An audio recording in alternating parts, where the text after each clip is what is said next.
Hello and welcome to FP Live. I'm Ravi Agrawal, the editor-in-chief of Foreign Policy. It's been a busy, newsy couple of weeks in the race for the White House, and all of a sudden, there is immense energy behind Kamala Harris as the new presumptive nominee of the Democratic Party. Change is in the air. But here's one thing that still hasn't changed. There's a more than even chance that Donald Trump will be the next president of the United States.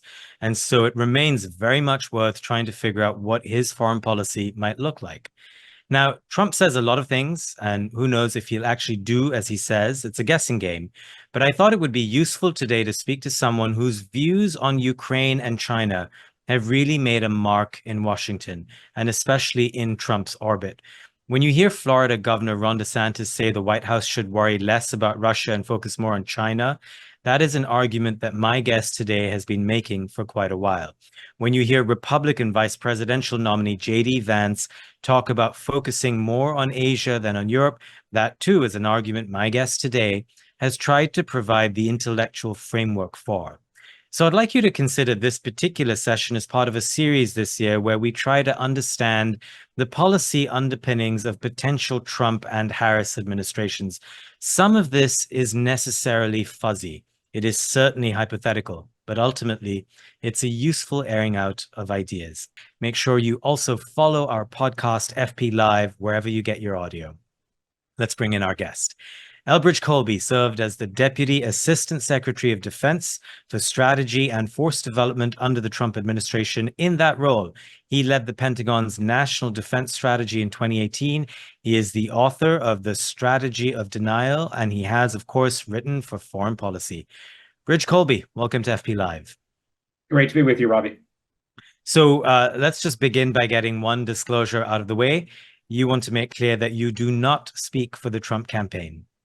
Yes, thank you very much. I appreciate that. Yeah, I don't speak for President Trump or the Trump Vance campaign. I make no presumptions about any particular role I might have in the future. So I would be honored to serve if they asked in a role where I could have an impact, but I don't make any predictions, and people shouldn't understand me as saying so. Thanks. Got it. I was going to follow up by asking if you would join a Trump administration where you offered a job. You were often touted as a potential national security advisor, maybe deputy NSA, but it looks like your answer to that is yes. Yes, I'd certainly be honored to serve. I think I'd want to do something where I could have a good impact. That would be the only thing. Yeah, that makes sense.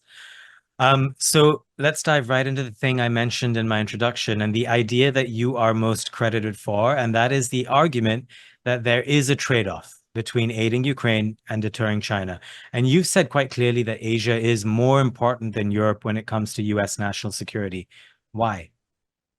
Well, I mean, I think I approach this as I laid out in my book and elsewhere from the standpoint of kind of a colloquial realism, a pragmatic realism focused on Americans' practical interests.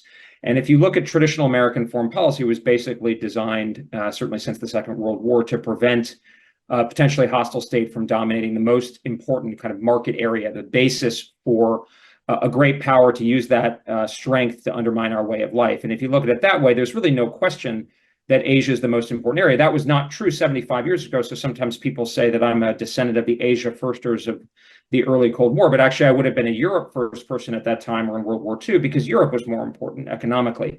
And look, don't take it from me. Kirk Campbell gave a speech at the Council on Foreign Relations about a month ago in which he argued against the prioritizer point of view. It was sort of ironic to see the father of the pivot arguing against the pivot.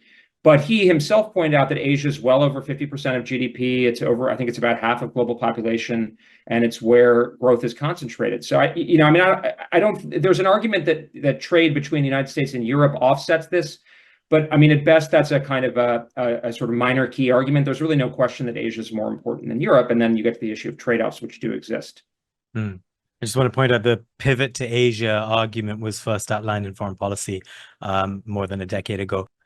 Why is it so hard to define a Trump doctrine? So Robert O'Brien, who was Trump's national security advisor, his fourth, I believe, may well take up such a role again if he wins, wrote recently that Trump adheres not to dogma, but to his own instincts.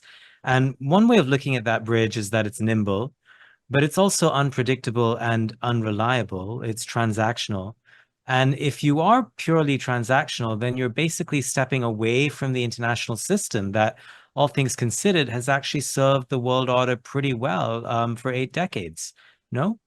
Well, a couple thoughts. First of all, I would say we don't want to be completely transactional, but more transaction. Again, getting back to that balance, I think we've gone to the point where it's, again, Biden talking about alliances as sacred is an absurdity. Nothing is sacred in American politics.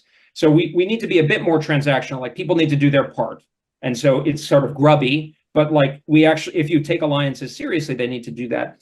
A thought about, the doctrine. I mean, I think most of these doctrines are artificial, and most presidents, I mean, there's a Reagan doctrine and a Truman doctrine, but they tended to be, and Nixon doctrine, they tended to be ex post facto, or they talked about a narrow thing. Did the Carter doctrine on the Middle East really define his whole foreign policy?